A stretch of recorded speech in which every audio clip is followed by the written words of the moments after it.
Robert Pickton, serial killer ini giling korbannya untuk pakan babi. Di balik peternakan sederhana di British Columbia, tersembunyi salah satu horor paling gelap dalam sejarah Kanada. Robert Pickton bukan hanya peternak biasa, ia adalah serial killer yang menjadikan peternakan babinya sebagai panggung kejahatan tak terbayangkan. Robert William Pickton tumbuh di Port Coquitlam, British Columbia. Ia dan saudaranya mewarisi peternakan babi milik keluarga. Setelah orang tua mereka meninggal, peternakan itu tak hanya jadi tempat tinggal, tapi juga ladang kematian. Tahun 1994 hingga 1995, Pickton menjual sebagian tanah warisan dan mengantongi lebih dari $5 juta.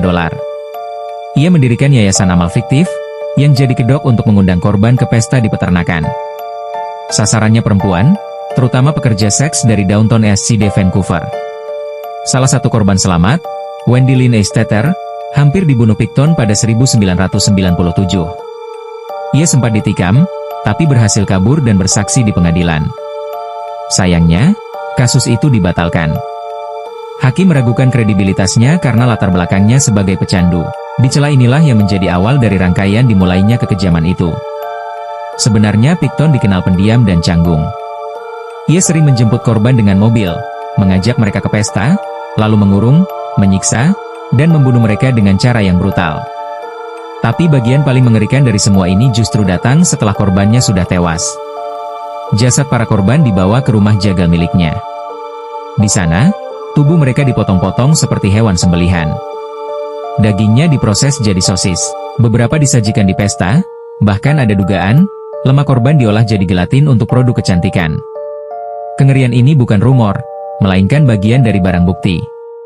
Kasusnya terbongkar secara tak sengaja pada 2002. Polisi datang untuk menyita senpi ilegal. Tapi apa yang mereka temukan jauh lebih gelap, sisa-sisa tubuh perempuan hilang tersebar di seluruh peternakan. Tengkorak, DNA, dan barang-barang korban ditemukan berserakan.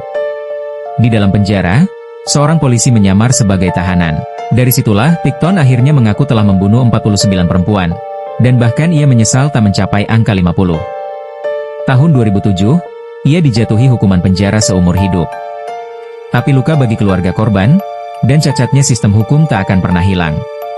Di tahun 2024, Pickton tewas dibunuh narapidana lain. Tapi kisahnya tetap jadi pengingat paling kejam, bahwa kejahatan bisa bersembunyi di tempat paling tak terduga. Dan ketika sistem mengabaikan suara yang lemah, akibatnya bisa sangat mematikan. Cukup sampai di sini kisah pada video ini. Jangan lupa like dan share jika kalian suka. Dan jangan lupa pula subscribe dan aktifkan lonceng agar tidak ketinggalan video-video selanjutnya. Terima kasih.